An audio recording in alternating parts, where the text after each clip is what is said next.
ভালোবাসা সবসময় শুধু মিষ্টি কথায় প্রকাশ পায় না। কখনো কখনো ভালোবাসা লুকিয়ে থাকে ত্যাগের মধ্যে, কষ্টের মধ্যে, আর প্রিয় মানুষটির স্বপ্নকে বাঁচিয়ে রাখার চেষ্টার মধ্যে। আজকের গল্পটি এমনই দুই মানুষের যারা একে অপরকে এতটাই ভালোবাসতো যে নিজেদের কষ্টের কথাও গোপন রেখেছিল। এটি ও হেনরি এর বিখ্যাত ছোট গল্প, a service of love. New York শহরে বাস করত দুই তরুণ শিল্পী, জো আর ডেলিয়া। জো স্বপ্ন দেখত একজন বিখ্যাত চিত্রশিল্পী হওয়ার, আর ডেলিয়া চেয়েছিল একজন নামকরা সঙ্গীত শিল্পী হতে। দুজনের পরিচয় হয়েছিল একটি আর্ট স্টুডিওতে। একই রকম স্বপ্ন, একই রকম সংগ্রাম আর শিল্পের প্রতি ভালোবাসা তাদের খুব দ্রুত কাছাকাছি নিয়ে আসে। কিছুদিনের মধ্যে তারা বিয়েও করে ফেলে। তাদের ছোট সংসার, কোনো বিলাসিতা ছিল না, কিন্তু ভালোবাসার কোনো অভাবও ছিল না। প্রতিদিন জো ছবি আঁকত, ডেলিয়া পিয়ানোর অনুশীলন করত, আর তারা বিশ্বাস করত একদিন তাদের স্বপ্ন অবশ্যই পূরণ হবে। কিন্তু বাস্তব জীবন এত সহজ ছিল না। ধীরে ধীরে টাকার অভাব দেখা দিতে শুরু করলো।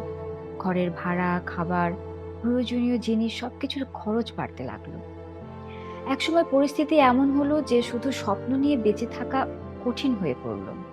এক সন্ধ্যায় ডেলিয়া চুপচাপ বসেছিল। তারপর সে বলল, জো, আমি সিদ্ধান্ত নিয়েছি কিছুদিন পিয়ানো শেখানোর কাজ করব। জো সঙ্গে সঙ্গে আপত্তি করলো, না, তুমি তোমার অনুশীলন বন্ধ করবে না।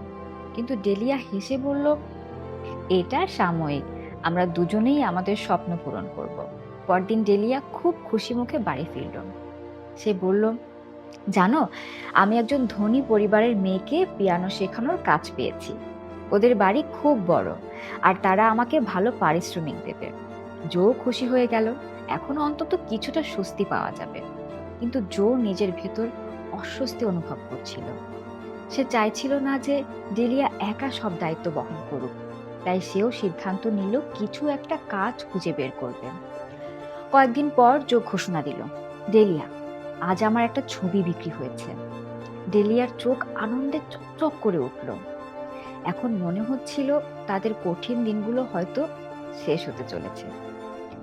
কিন্তু তারা কেউই জানতো না, তাদের দুজনের মধ্যে একজন নয়, বরং দুজনেই এমন একটি গোপন সত্য লুকিয়ে রেখেছে যা খুব শীঘ্রই সামনে চলে আসবে। বলুন তো সেই সত্যিটা কি হতে পারে? জানতে হলে দেখতে হবে পরের পর্ব।